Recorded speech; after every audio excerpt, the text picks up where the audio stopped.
আসসালামু আলাইকুম প্রিয় দর্শক, আমার ভিডিওতে আপনাদেরকে সকলকে স্বাগত জানাচ্ছি।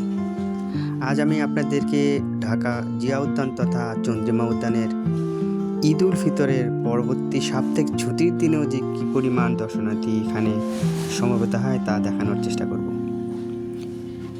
জিয়া উদ্যান ঢাকা জাতীয় সংসদ ভবনের ঠিক উত্তর দিকে অবস্থিত। এর আয়তন প্রায় ৭৪ একর। এখানেই চিরনিদ্রায় শায়িত আছেন শহীদ রাষ্ট্রপতি জিয়াউর রহমান এবং তার সহধর্মিণী দেশনেত্রী বেগম খালেদা জিয়া, যিনি ছিলেন বাংলাদেশ জাতীয়তাবাদী দলের চেয়ারপারসন।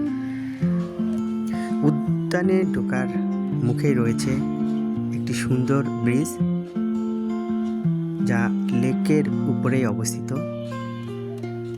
এই লেকের দুধারে অনেক দর্শনার্থী বসে তারা সময় অতিবাহিত করে। এবং দর্শক, লেকের সাথে যে গাছগুলি আছে সৌন্দর্য বর্ধনের জন্য সেখানে সুন্দরভাবে লাইটিং করা হয়েছে। দর্শক, এখন যে জায়গাটাতে আমি দাঁড়িয়ে আছি, মাজারের ঢোকার ঠিক মুখেই। দর্শক, এখন মাজারে ঢোকার জন্য আস্তে আস্তে এগিয়ে যাচ্ছি। মাজারের দুধারে টিলার মতো দুটি স্থান রয়েছে, সেখানে অনেক দর্শনার্থী বসে সময় পার করছেন। যা হোক, ধীরে ধীরে মাজারের ভিতরে প্রবেশ করলাম। মাজারের উপরে ঠিক ছাদ যেটাকে বলা হয়, দেখুন দর্শক, অনেক যা দেখতে অনেক অনেক সুন্দর, এটা অনেক দৃষ্টিনন্দন।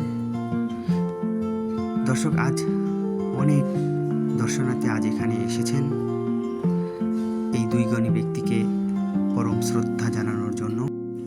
দেখুন দর্শক, কবরের চারদিকে সাদা মার্বেল পাথর দ্বারা বেষ্টনীর ভিতরে যে অংশটুকুতে কালো দেখা যাচ্ছে পানির সাদৃশ্য, আসলে তা পানি নয়, এখানে কালো পাথর দ্বারা পাকা করা হয়েছে। বেষ্টনীর ঠিক মধ্যখানেই সাদা পাথরের মোড়ানো এবং উপরে গাঢ় সবুজ ঘাসের নিচেই শুয়ে আছেন মহান স্বাধীনতার ঘোষক শহীদ রাষ্ট্রপতি জিয়াউর রহমান এবং তার স্ত্রী আপসীন দেশনেত্রী বেগম খালেদা জিয়া। পরম শ্রদ্ধা ও সম্মানের সাথে আমরা বাংলাদেশিরা স্মরণ রাখব আজীবন।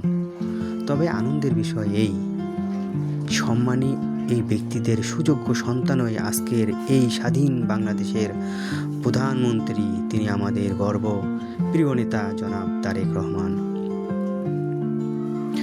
এই চত্বরের আরেকটু উত্তর দিকেই রয়েছে মসজিদ। প্রতিদিন হাজারো মুসল্লি এখানে নামাজ আদায় করেন এবং এই গুণী ব্যক্তিদের মাগফিরাতের জন্য দোয়া করেন। ভালো থাকবেন দর্শক। আজ এ পর্যন্তই। পরের ভিডিও দেখার আমন্ত্রণ জানিয়ে আজ এখানেই বিদায় নিচ্ছি। আল্লাহ হাফেজ।